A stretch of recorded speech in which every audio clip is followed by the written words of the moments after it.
श्री चंद्रशेखर आपण सगळे शिकलो, पण झूठ की राजनीति का सामना करने आपण शिकलेलो नहीं। सभापति महोदय, बहुत बहुत धन्यवाद आपका। आपने मुझे बजट पे अपनी बात रखने का अवसर प्रदान किया।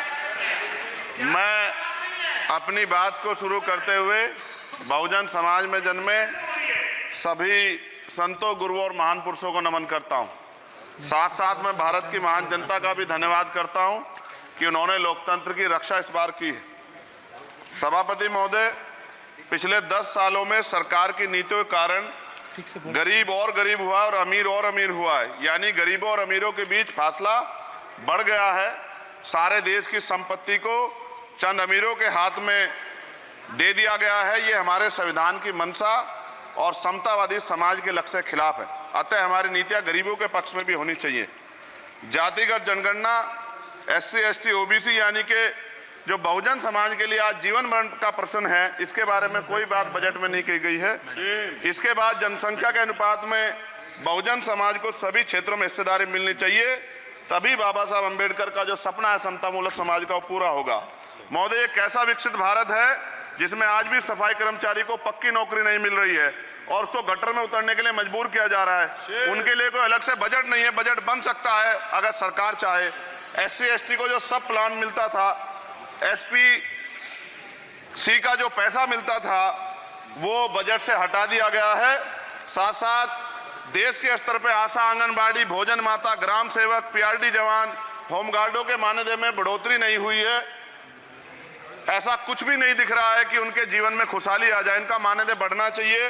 विधवा, वृद्धा, विकलांग पेंशन प्रत्येक महीने 500 रुपए से बढ़ाकर 5000 रुपए की जानी चाहिए, क्योंकि महंगाई बढ़ रही है। देश में प्रधानमंत्री जन कल्याण योजना के तहत SC, ST, OBC और मुस्लिम को कितने घर दिए गए, इसका कोई आंकड़ा सरकार के पास नहीं है। देश में इसी तरह SC, ST, OBC के लिए कितने परिवारों को शौचालय की व्यवस्था कराई गई। आज भी सिद्धार्थनगर जैसे जिले और तमाम जिले जो हैं, वहां शौचालय की व्यवस्था नहीं है। इस पर ध्यान देना चाहिए। देश भर में SC, ST, OBC के जो रिक्त पद पड़े हुए हैं, बैकलॉग भरना चाहिए। सरकार ने कुछ नहीं कहा। ये कैसी विश्व की 5वीं अर्थव्यवस्था है जिसमें आज भी SC, ST पर अत्याचार हो रहा है, महिलाओं के साथ रेप हत्या हो रही है। NCRB का डाटा पढ़ेंगे तो खून के आंसू रोने पड़ेंगे। युवा बेरोजगार है, सड़कों पे 80 करोड़ लोगों को 5 किलो राशन में जीवन यापन करना पड़ रहा है। जो बजट SC, ST को मिलता है, मेरे दाएं तरफ जो साथी बैठे उनको बुरा लगेगा, कर्नाटक में 14,732 करोड़ रुपए इन्होंने दूसरी योजना में लगा दिए और मध्य प्रदेश में आपने 95 करोड़ रुपए जो है दूसरे बजट में लगा दिए। हमारा जो मिलता है उसको तो मत छीनो भाई। MSP की लीगल गारंटी कोई बात नहीं हुई है। किसानों को जो 6,000 रुपए मिलते हैं उसको बढ़ा के 12,000 रुपए करना चाहिए और फसल बीमा जो है उसका सारा प्रीमियम सरकार भरे, किसानों पर बोझ ना लगे। रिजर्वेशन प्रमोशन में लागू नहीं किया गया, पुरानी पेंशन को बहाल नहीं किया गया, इस पर चर्चा नहीं हुई। देश में मनरेगा समय न्यूनतम मजदूरी की दर 700 रुपए होनी चाहिए। समान काम समान वेतन पॉलिसी लागू होनी चाहिए। जो रसोई की चिंता करते हुए 500 रुपए प्रति सिलेंडर से ज्यादा के दाम नहीं होने चाहिए, जो महिलाओं को राहत मिल सके। बिजली के दामों में भी कमी होनी चाहिए। बेरोजगार युवाओं को 5,000 रुपए भत्ता मिलना चाहिए, जो बेरोजगार युवा जो है अपनी पढ़ाई या अपना खर्चा उठा सके। मैं अपने क्षेत्र के विषय में महोदय आपसे कहना चाहता हूं कि पश्चिम यूपी में नगीना में एक एम्स बनना चाहिए, एक IIT बननी चाहिए, एक IIM बनना चाहिए। नगीना लोकसभा में उद्योग धंधे लगने चाहिए। नगीना की कताई मिल जो है उसको पुनः शुरू कराना चाहिए। RRTC जो योजना है सरकार की, उसको मेरठ से आगे बढ़ाकर मुजफ्फरनगर, सहारनपुर से नजीबाबाद नगीना होते हुए उसको नगीना तक ले जाना चाहिए। साथ साथ नजीबाबाद से मुंबई के लिए एक ट्रेन चलनी चाहिए और नगीना, श्योरा, किरतपुर में रेलवे के ओवरब्रिज बनने चाहिए। सभापति महोदय, सामाजिक न्याय मंत्रालय को 13,000 करोड़ रुपए दिए गए और जनजाति कार्य मंत्रालय को 13,000 करोड़ रुपए दिए, कुल 26,000 करोड़ रुपए। जो कुल बजट 48.20 लाख का लगभग 0.54% है, जबकि हमारी संख्या 25% से ज्यादा SC, ST की और बहुजन समाज की मिलाओगे तो 85% से ज्यादा है। और हमारे विकास के लिए सरकार 1% बजट 1% पैसा खर्च कर रही है, जो मिलना हमें चाहिए, जबकि मिलना हमें 25% चाहिए। ये ऊंट के मुंह में जीरा के समान है, कहावत हमने बहुत दिन सुनी थी। पिछले लंबे समय से हमारे साथ धोखा हो रहा है, लेकिन अब ये नहीं चलेगा। चंद लोगों की तराजू से देश के संसाधन नहीं बटेंगे। इस देश का बहुजन समाज बर्दाश्त नहीं करेगा। संसाधन का बंटवारा संख्या के आधार पे होगा।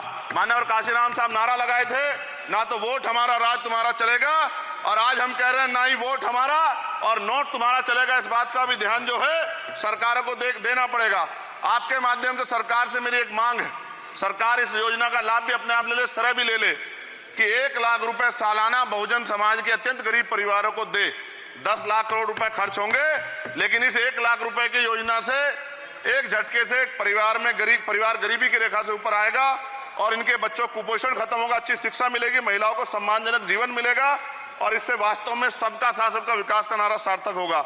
अगर प्रश्न ये होगा कहां से आएगा, तो उसका जवाब ये है कि जब अमीरों का 16 लाख करोड़ रुपए माफ हो सकता है, कॉर्पोरेट टैक्स का घटाकर लाखों करोड़ रुपए का चूना सरकारी खजाने को लगाया जा सकता है, पेट्रोल डीजल के दाम 10 गुना एक्साइज ड्यूटी बढ़ाई जा सकती है, तो गरीबों को सरकार पैसा क्यों नहीं दे सकती। महोदय, समय आ गया है, अब निजी क्षेत्रों में आरक्षण की व्यवस्था होनी चाहिए, SC ST OBC को निजी क्षेत्रों में आरक्षण मिलना चाहिए। और मेरी आपसे ये भी मांग है, क्योंकि अब समय की मांग है और देश तेजी से आगे बढ़ रहा है, तो मैं कहूंगा कि सरकार का जो सबका साथ सबका विकास का नारा लगभग वो असत्य महसूस होता है, क्योंकि अल्पसंख्यकों में मुसलमानों, जैनों, सिखों, बुद्धिस्टों के लिए कुछ दिख नहीं रहा, उनकी कल्याण कोई योजना नहीं है। मदरसों को जो बजट मिलता था वो कम कर दिया गया है, आर्थिक तंगी से लोग मर रहे हैं, इंटर्नशिप की बात हुई है, परमानेंट रोजगार नहीं है। और दिल्ली में क्या हुआ बच्चों के साथ कल, उनकी सुरक्षा की जिम्मेदारी क्या है, वो आए तो बनने थे IAS IPS और बन क्या गए, लाशें बन के गए, यहाँ से कोई ध्यान नहीं दे रहा है, किसी की नजर नहीं है। साथ साथ मैं आपसे ये भी आग्रह करूंगा कि हम ग्रामीण क्षेत्रों से आए लोग देश से बड़ा प्रेम करते हैं और हम ये महसूस करते हैं कि सरकारें हमें सुनेंगी, सरकारें हमारे बारे में सोचेंगी, लेकिन ऐसा महसूस हो जाता है आज़ादी के 75 साल बाद, और जिसको अमृत काल कहा जा रहा है, आज भी SC ST OBC के लोगों पर अत्याचार हो रहा है। अभी 2 दिन पहले गोली से उड़ा दिया गया गाजियाबाद में और राजस्थान में गर्दन काट दी गई। ये घटनाएं देख के डर लगता है, घर से निकलते हुए भी कि आने घर वापस लौटेंगे नहीं लौटेंगे। तो मेरा सरकार से आग्रह है, अगर आज़ादी के 75 साल बाद भी हमारी हत्या हो रही है, तो हमारी मां को भी दर्द हुआ होगा जब उसने हमें पैदा किया होगा, हमारी बहनों को भी हमारे खोने का दर्द होता होगा। कैसी कानून व्यवस्था है आपकी, सब कुछ है आपके पास, फिर भी जो है महिलाओं पर रेप नहीं रोक पा रहे हो, हत्याएं नहीं रोक पा रहे हो, गरीबों, दलितों, पिछड़ों, किसानों, मजदूरों की जान नहीं बचा पा रहे हो। किसान सुसाइड कर रहा है, नौजवान सुसाइड कर रहा है, और बड़ी बड़ी बातें होती हैं, इधर भी अच्छे लोग हैं, इधर भी अच्छे लोग हैं, लेकिन अच्छाई तब होगी जब जमीन पे भी कुछ काम दिखाई देगा। और जमीन पे महोदय कोई काम दिखाई नहीं दे रहा है। जब कोई योजना की बात आती है तो सरकार हमसे मुंह मोड़ लेती है। आप बताइए, एजुकेशन का बजट कम कर दिया, हेल्थ का बजट कम कर दिया। मैं अपने क्षेत्र में गया तो आप विश्वास कीजिए, डॉक्टर नहीं है, स्कूल में मास्टर नहीं है, और कोई भर्ती ऐसी नहीं जिसका पेपर लीक नहीं होता है। तो देश किस तरफ जा रहा है और इसमें नौजवानों का भविष्य क्या है, इसके बारे में हमें चिंता करनी चाहिए। और अंत में अपनी बात को खत्म करते हुए मेरा आपसे आग्रह और आपके माध्यम सरकार से आग्रह है कि यहाँ बाहर बाबा साहब अम्बेडकर की मूर्ति लगी हुई थी, वो करोड़ों लोगों की आस्था से जुड़ा विषय है, और आप विश्वास करो इतना गुस्सा है उसको लेके।